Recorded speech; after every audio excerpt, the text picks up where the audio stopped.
인류는 지금 21세기를 걷고 있습니다.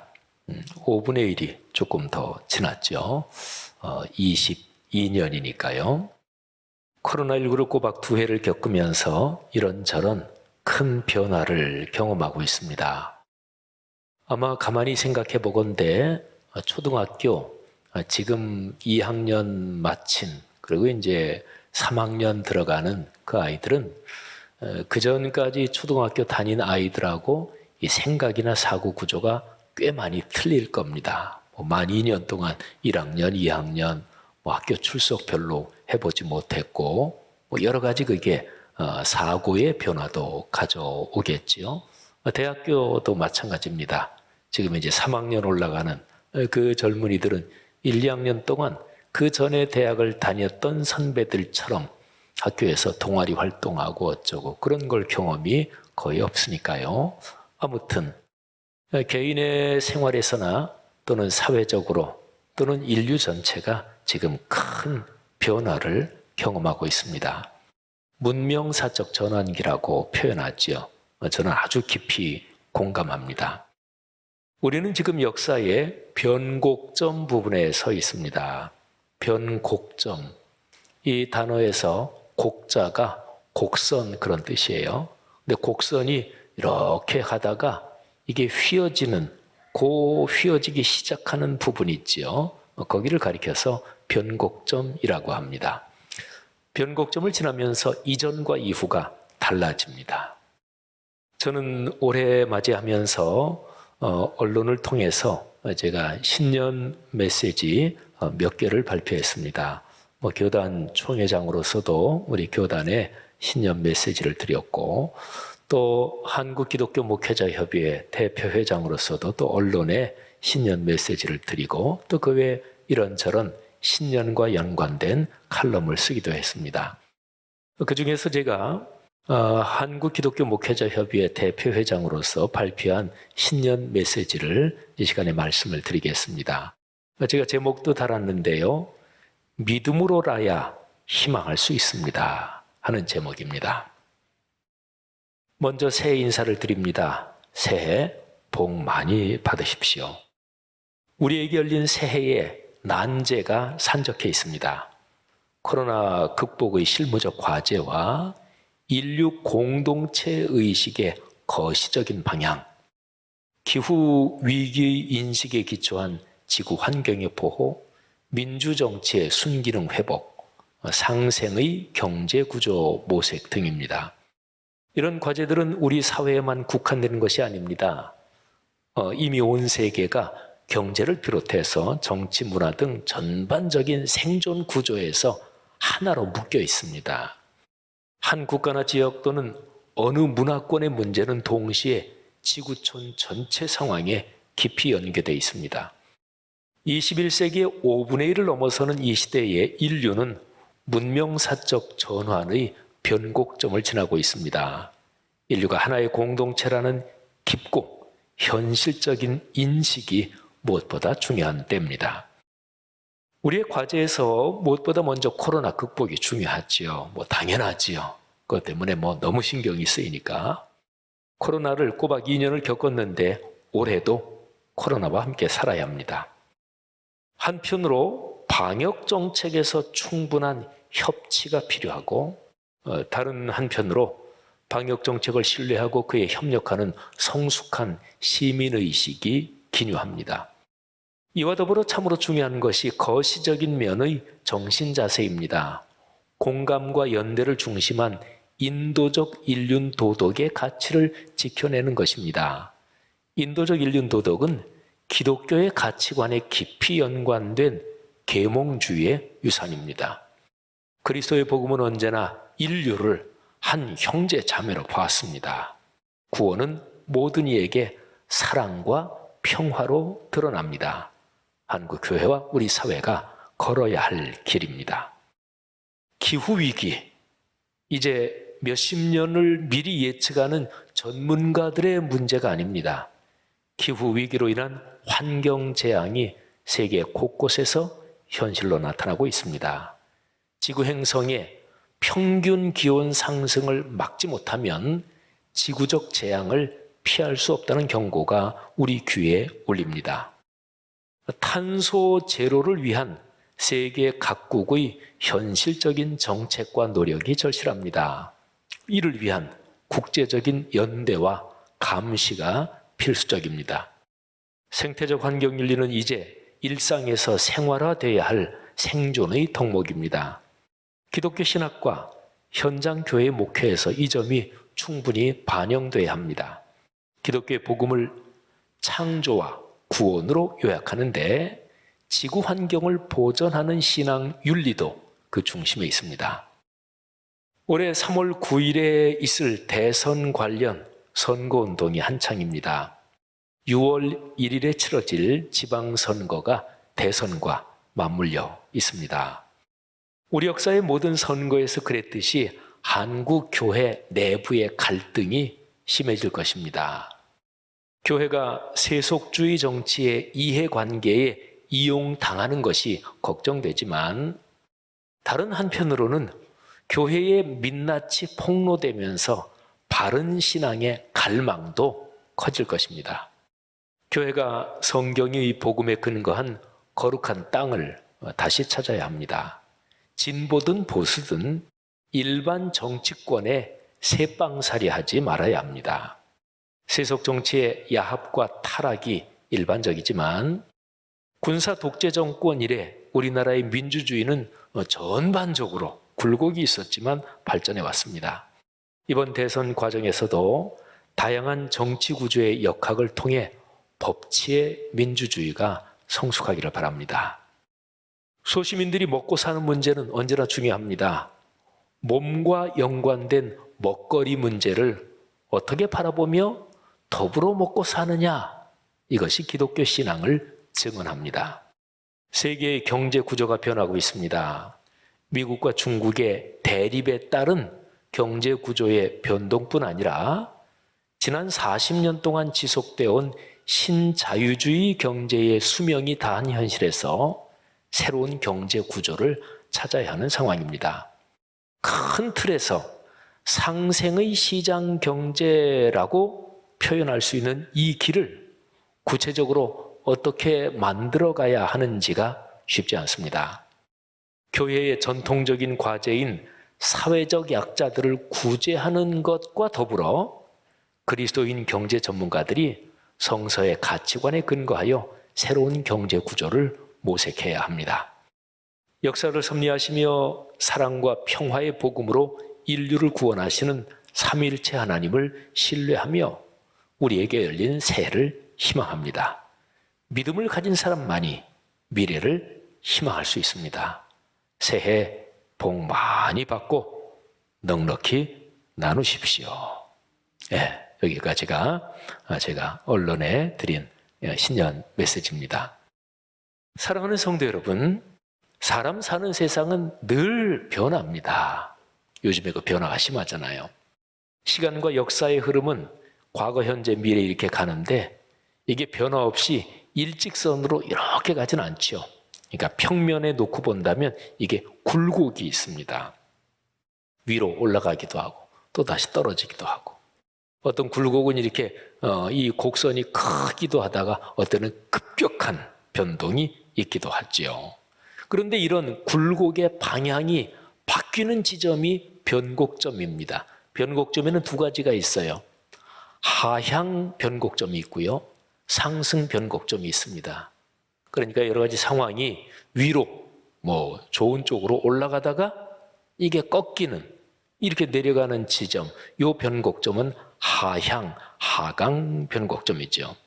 그런데 어떤 일이 이렇게 진행되다가 계속 안 좋아져요. 상황이 더 힘들어집니다. 그러다가 우리가 흔한 말로 바닥을 치고 올라가는, 말하자면 바닥을 치는 그 지점은 그때부터 올라가니까 상승 변곡점 이렇게 얘기할 수 있습니다. 그런데 사람 사는 사회가 이렇게 바뀌는 이 곡선이 어떨 때는 굴곡이 급하기도 합니다. 막 변화가 꽉 일어나기도 하고, 그리고 어떨 때는 굉장히 이렇게 곡선이 크게 완만하기도 합니다. 그래서 변곡점을 이게 굴곡이 심한 어떤 큰 사건이 콱 발생했다. 그래서 콱 변화된다. 그런 거는 변곡점이 어디다? 그걸 찾기가 쉬워요. 근데 이게 완만한 경우에는 변곡점이 언제인지, 어떨 때는 변곡점이 몇 년에 걸쳐 있기도 합니다. 한번 예를 들어 볼까요? 굴곡이 심한 경우, 또 변곡점이 분명한 경우, 정치의 변화를 한번 보면 그렇습니다. 우리나라로 말하면 대통령의 임기가 5년이지요. 그러니까 5년마다 선거를 해서 5년마다 대통령이 바뀌어요. 그러면 정부가 교체되는 거죠. 정부가 바뀌죠.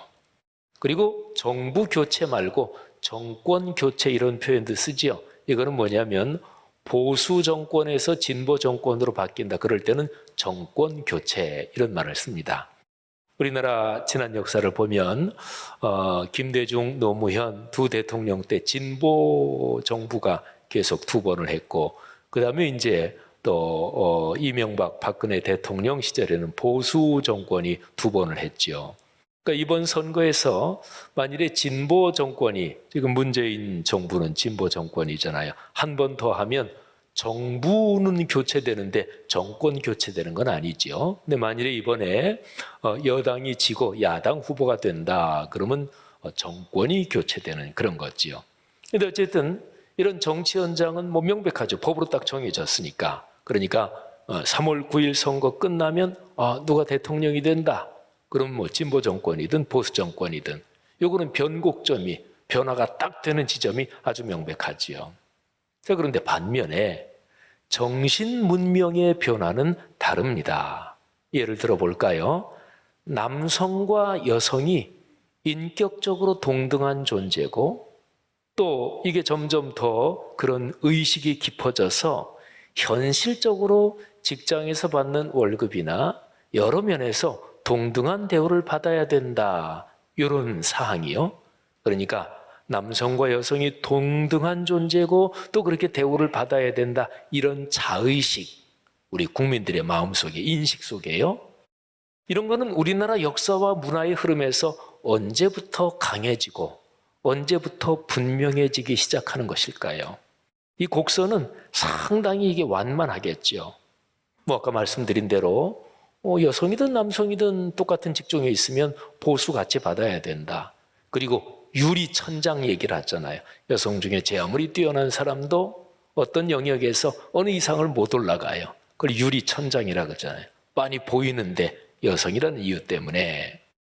자, 그러면 남성과 여성이 인격적인, 또 사회적으로도 동등한 대우를 받아야 된다, 그러는 흐름에서 변곡점은 언제일까요? 우리 사회에서 그 변곡점이 지났나요? 아니면 아직 변곡점 이전일까요? 네, 아무튼 이런 정신문명, 사람의 생각, 뭐 이런 게 이제 사회적으로도 연결되고, 이런 거는 이 곡선이 굉장히 큰 거죠. 자, 여러분, 저는 오늘 사도행전의 본문에서 변곡점 하나를 묵상하려 합니다. 사도행전 5장 내용이에요. 초기 예루살렘 교회가 대제사장 바리새인에게 박해를 받습니다. 그러니까 당시의 유대 교지요. 근데 당시 이스라엘 사회는 산헤드린이라는 이 말하자면 기관이 유대 사회 전체를 다스리고 있었습니다. 성경에는 공회 이렇게 표현되어 있죠. 근데 물론 당시는 로마 제국이 통치하던 시절이었기 때문에 로마 제국의 통치 아래에서 거기서 이제 맡겨준 권한만 가지고 있지만, 하지만 세금 문제, 또 무슨 뭐 이런저런 뭐 예를 들어서 사람을 사형시킬 권한이라든지 그런 아주 중대한 거는 권한을 주지 않았고, 나머지는 유대 사회에서 당신들이 다 쭉 끌고 가라, 상당히 자율권을 줬습니다. 그런데 이 산헤드린에서 베드로를 비롯한 제자들을 체포해서 그래서 재판을 합니다. 이게 이제 5장에 쭉 나오죠. 그런데 재판에서 의견이 모아지기를 이 예수의 제자들 죽이자, 죽여버리자, 이렇게 의견이 모아집니다. 그래서 그렇게 판결을 할 판인데, 그런데 그때 산헤드린 의원 중에 한 사람이고, 그리고 그 당시에 참 존경받던 율법학자 가말리엘이라는 사람이 나서서 발언을 합니다. 참고로 사도 바울이 이 가말리엘 그 문화에서 율법을 배웠고, 또 역사적인 기록으로도 보면 가말리엘은 굉장히 존경을 받는 그런 학자였다 그러죠. 자, 가말리엘이 이렇게 발언합니다. 사도행전 5장 35절부터 39절에 그 내용이 기록되어 있습니다. 이스라엘 사람들아, 너희가 이 사람들에게 대하여 어떻게 하려는지 조심하라. 이전에 드다가 일어나 스스로 선전하며 사람이 약 400명이나 따르더니 그가 죽임을 당하며 따르던 모든 사람들이 흩어져 없어졌고, 그 후 호적할 때에 갈릴리에 유다가 일어나 백성을 꾀어 따르게 하다가 그도 망한즉 따르던 모든 사람들이 흩어졌느니라. 이제 내가 너희에게 말하노니 이 사람들을 상관하지 말고 버려두라. 이 사상과 이 소행이 사람으로부터 났으면 무너질 것이요, 만일 하나님께로부터 났으면 너희가 그들을 무너뜨릴 수 없겠고 도리어 하나님을 대적하는 자가 될까 하노라. 그러니까 이제 가말리엘이 그리스도라고 불리는 예수, 이 사람의 추종자들 그냥 놔두는 게 좋겠다. 하나님께로부터 온 건지 사람에게로부터 온 건지, 이 가말리엘은 상당히 예수 그리스도의 가르침에 호의적인 생각을 가지고 있었던 것 같아요. 아무튼 가말리엘의 말을 듣고 산헤드린에서 죽이지 않기로 결정하고, 다만 제자들을 불러들여 채찍질을 하고 놓아줍니다. 자, 40절에 이렇게 기록되어 있어요. 그들이 옳게 여겨 가말리엘의 말에 동의해서 사도들을 불러들여 채찍질하며 예수의 이름으로 말하는 것을 금하고 놓으니. 자, 그러면 여러분 상황을 한번 보세요. 이 제자들이 채찍을 얼마나 많이 맞았을까요? 가볍게 맞지는 않았을 거예요. 왜냐하면 죽이기로 사형 선고를 내리려고 그 직전까지 갔잖아요. 그러니까 꽤 많이 맞았을 것입니다. 그리고 옛날에 채찍도 뭐 종류가 많겠죠. 근데 그냥 가죽 끝만 있는 그 정도가 아니라 거기에 쇠조각 또는 짐승 뼈 같은 게 있어가지고 채찍을 치면 살을 파고들고 살점이 뜯겨나가고, 심하게 채찍에 맞으면 뼈가 드러나고, 그리고 뭐 피가 다 흥건하고 이렇게 됩니다. 아무튼 적게 맞지는 않았겠죠. 여러분, 그러면 상황을 한번 생각해 보세요. 초기 예루살렘 교회의 주요 지도자들이 체포됐고 채찍에 맞았습니다. 그리고 이제 풀려났을 때 피투성이도 되고 뭐 그랬겠지요. 고초를 당한, 그런 일을 당한 이 베드로 비롯한 사도들, 그 사람들은 물론이고 교회 공동체 전체 분위기도 지금 낮게 가라앉는 상황입니다. 그러니까 몸 조심하자. 당분간은 좀 우리가 드러나면 안 되겠다. 이렇게 쭉 가라앉을 상황이죠. 그런데 실제로는 상황이 어떻게 됐나요? 42절을 보면 그렇게 상황이 전개가 안 돼요. 제가 42절하고 42절이 5장의 마지막 절이거든요. 근데 42절에서 이제 6장 1절로 바로 넘어가는데 6장 1절의 앞부분까지 묶어서 한번 여러분들에게 말씀을 드리겠습니다. 성경은 처음에 기록될 때 장과 절이 나눠져 있지 않았어요. 그건 나중에 붙인 거예요. 그걸 한번 생각하면서, 자, 제가 아까 읽어드렸던 40절, 채찍에 맞았다, 그거 하고, 그 다음에 42절하고 6장 1절 절반, 그걸 한번 두 개를 읽어드릴 테니까 그 분위기가 어떻게 되나 비교를 해보세요. 자, 40절. 그들이 옳게 여겨 사도들을 불러들여 채찍질하며 예수의 이름으로 말하는 것을 금하고 놓으니. 자, 이것만 보면 굉장히 침체되고 몸조심하고 그러겠구나, 움츠러들겠구나. 당연히 그렇잖아요. 근데 42절 보면 안 그래요. 그들이 날마다 성전에 있든지 집에 있든지 예수는 그리스도라고 가르치기와 전도하기를 그치지 아니하니라. 그때의 제자가 더 많아졌는데. 자, 여러분 상식적으로 생각해 보세요. 제가 두 분을 비교를 했는데 이게 상식적으로는 내용이 연결이 되지 않잖아요. 채찍이 맞고 무서운 박해가 있는데 몸을 사려야 맞고요.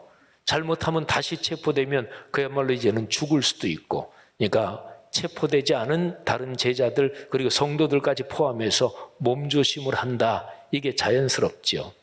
근데 상황이 반대네요.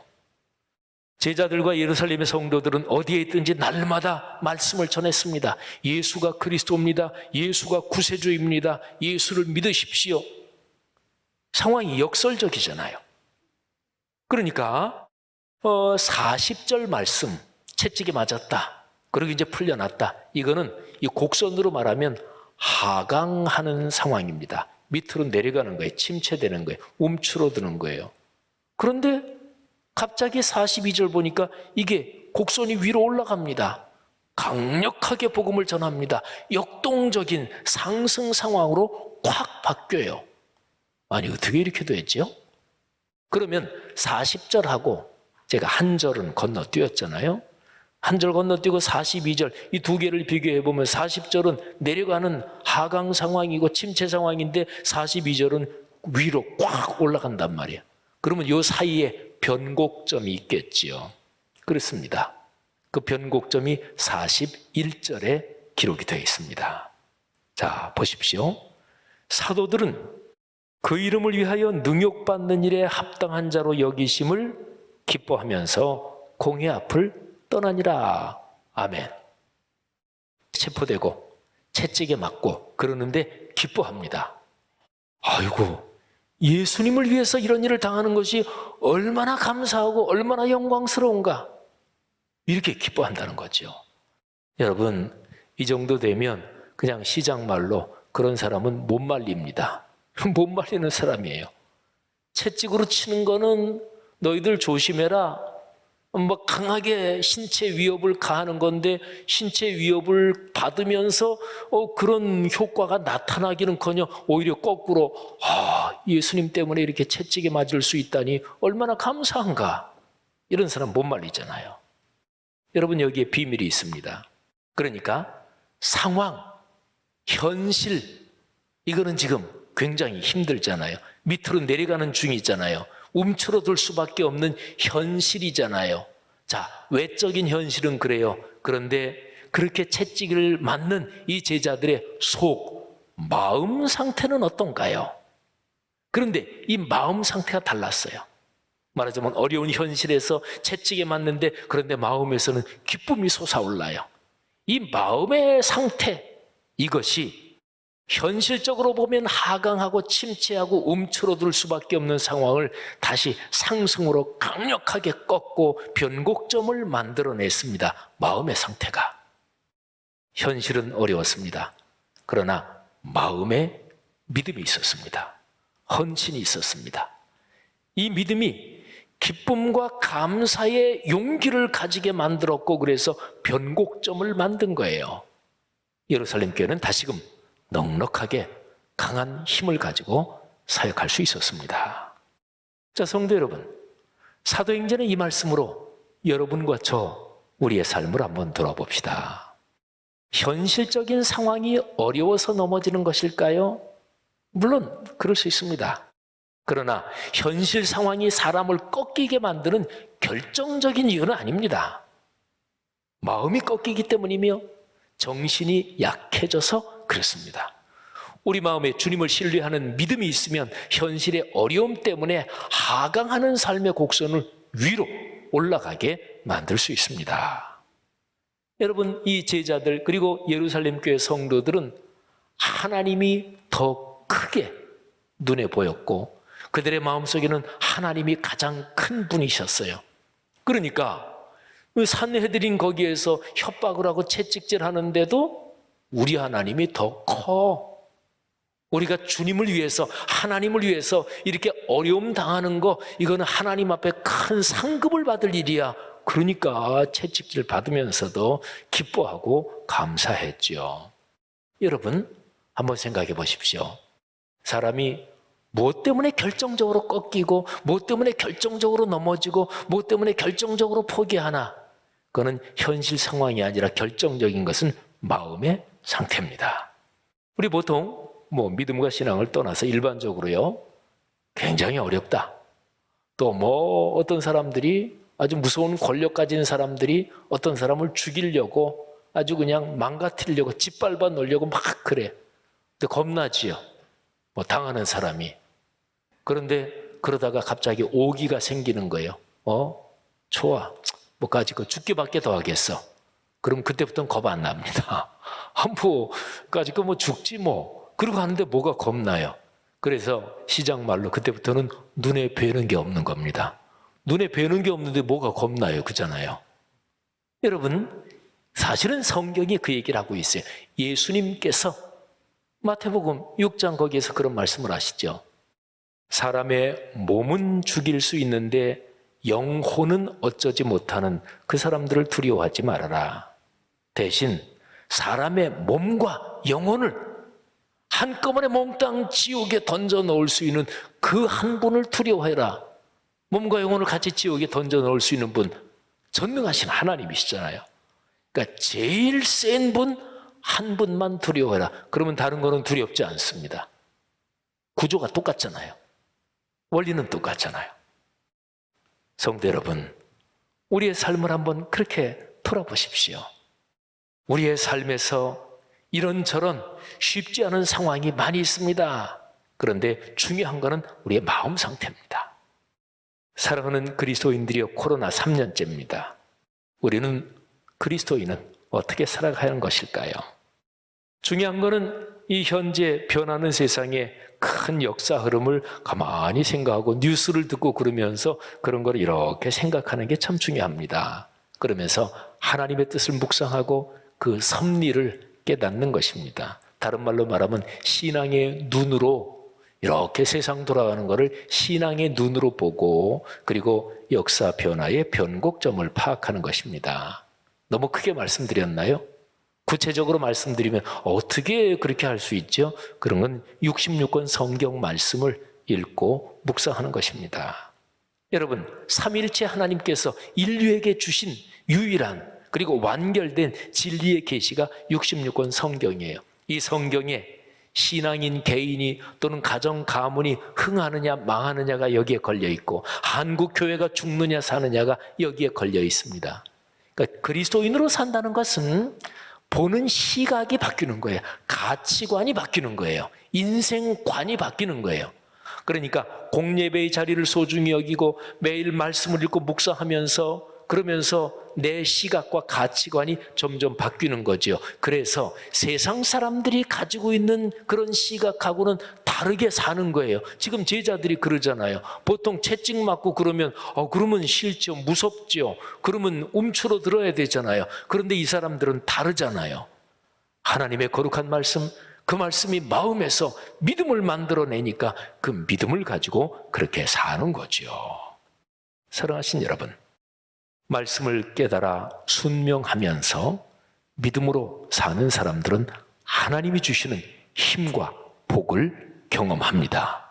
여러분이 그 주인공으로 사시기를 주님의 이름으로 축복합니다. 우리 교회와 한국 교회가 그 중심에서 걸어가면서 그 축복을 경험하기를, 그런 축복이 강물처럼 흐르기를 주님의 이름으로 축복합니다.